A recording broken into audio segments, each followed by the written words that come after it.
the cyclone. When Aunt Em came there to live, she was a young, pretty wife. The sun and wind had changed her too. They had taken the sparkle from her eyes and left them a sober gray. They had taken the red from her cheeks and lips, and they were gray also. She was thin and gaunt and never smiled now. When Dorothy, who was an orphan, first came to her, Aunt Em had been so startled by the child's laughter that she would scream and press her hand upon her heart whenever Dorothy's merry voice reached her ears. And she still looked at the little girl with wonder if she could find anything to laugh at. Uncle Henry never laughed. He worked hard from morning till night and did not know what joy was. He was gray also, from his long beard to his rough boots, and he looked stern and solemn and rarely spoke. It was Toto that made Dorothy laugh and saved her from growing as gray as her other surroundings. Toto was not gray. He was a little black dog with long silky hair and small black eyes that twinkled merrily on either side of his funny wee nose. Toto played all day long, and Dorothy played with him and loved him dearly. Yes, Dad. Toto! Toto! Huh? Toto! Yes, Dad. Oh, where are you? There's luck. no need to be scared no more. She ain't following us, and I won't let her hurt you no how. Hang on Toto! a second. There you are. Toto! Hold on a second. Let me grab her back. Oh, she didn't she? Oh, she was the sweetest little woman there ever was. Let's go tell Uncle Henry and Annie M. They'll take care of her. Annie M! Annie M! Annie M! 57, 58. Annie M, just listen to what Miss Gulch did to Toto. Dorothy, we're trying to count. But Annie M, she hit him. Don't bother us now, honey. Can't you see the incubator's going bad? And we're likely to lose a lot of our chicks? Oh, poor things. But Annie M, Miss Gulch hit Toto right over the back with a rake. Just because that she says he gets her garden and chases her old nasty cat every day. 70. Dorothy, please. Oh, but he doesn't do it every day, just once or twice a week. And now she says that, Dorothy, we're busy. Uncle Henry, can't you do something? I'm doing something right now, honey. Can't you just keep out of my hair? All right. Whose bright idea was it to bring the barrel out here without that ring on? Well, it ain't heavier with one less ring, ain't it? Oh, that makes sense, don't it? Sense or no sense, I'm gonna squeeze this barrel together, and then you put the ring on, all right? All right. See, All right. Hickory, no, Miss Gulch did to Toto. That's why they made this new ring smaller than the others. Oh, she tried to kill him. Bigger, smaller, get on there before the boards fly out of my arms. Yep. Not made of iron, you know. All right, all right. Doesn't anyone care about Toto? Oh, you got my finger.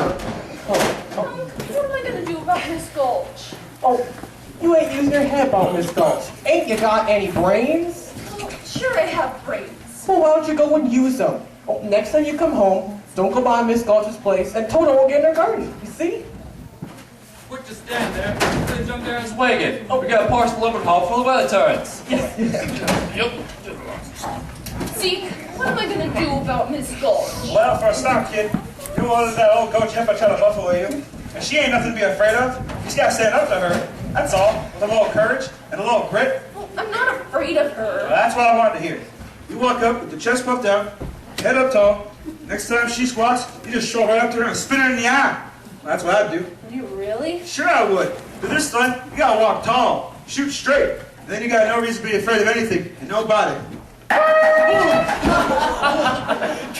See, oh, are you alright? What are you trying to do, kill a guy? That's just a joke. Oh, how can you two be so cruel? We're just trying to have some fun. But can't you see how white he is? You really scared him. Who was scared? Oh, you was scared. If you were Jackrabbit now, you'd be in the next county by now. Here! Once all this roughhousing run, there's work to be done. I know 3 shiftless farmhands that'll be out of a job before they know it. We're just having a little fun, Mrs. Gale. A farm is no place for fun. If you want fun, go join a circus. We might just do that. Be a strong man. See the world. Well, don't start posing for it now. Here. Can't work on an empty stomach. Have some cookies. Thanks, Miss Gale. Just bake. Well, Well, you don't have to stand there to eat them. Right, yeah, we got Boys, stuff get that barrel doing. fixed, and Zeke, go feed those hogs before they scare themselves into anemia. Yes, ma'am.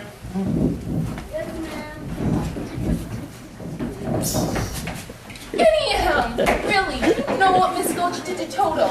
Dorothy, yourself a place where you won't get into any trouble. Someplace where there isn't any trouble. I wonder if there is such a place. Somewhere you can't get to by boat or by train. Somewhere far, far away. Behind the moon. Beyond the rain.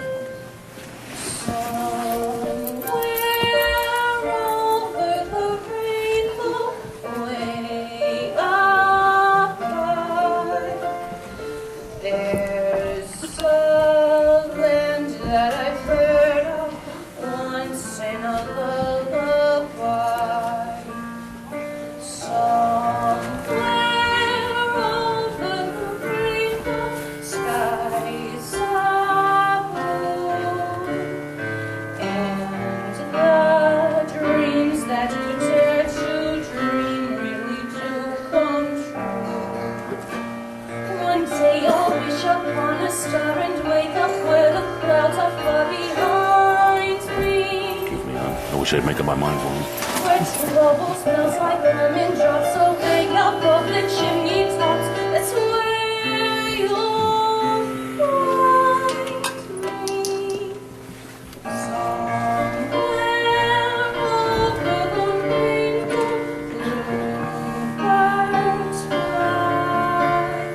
Birds fly over the rainbow. Why then, oh, why can't I?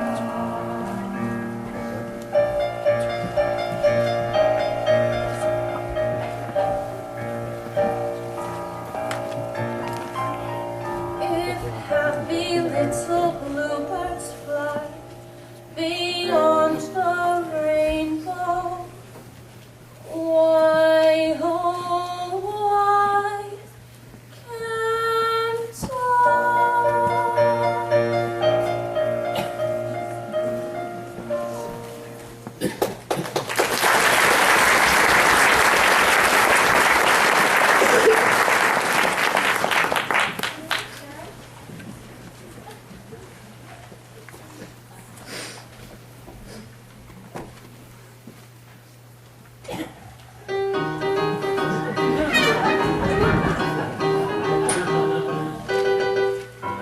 Is that you sulking by the barn? I'll never soak in my left, Mrs. Ghost, and I ain't about to start now. I want to speak to you and your wife right away about Dorothy. Why, what has Dorothy done? What she done? I'm a bit late from the bite of my leg. You mean she bit you? No, her dog. Oh, she bit her dog? Afternoon, Miss Gulch. I just made a fresh batch of cookies if you wouldn't mind to sit a while. I'm afraid I have no appetite, Mrs. Gale. Indeed, I'm so shaken by the ferocious attack of your niece's vicious dog. I may never eat again. Well, if you don't eat, you waste away. I'd hate to see you dwindle. Dorothy, could you come out a minute? I'm sure if Dorothy's upset you in any way, she'd be all too happy to apologize as best she can. It's gone beyond apologies, Mrs. Gale. I have made an official complaint with the county sheriff. Was he sober?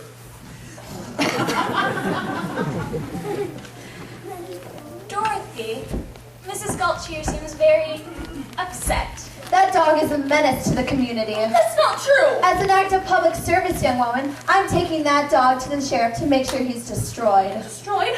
Toto? Oh, no, you can't. You mustn't. Uncle Henry, Annie M, you won't let her do that, will ya? Of course we won't. Will we, Oh, Annie M, please. Toto didn't mean he was doing anything wrong. I'm the one that ought to be punished. You can send me to bed without supper. You hear how sorry the child is.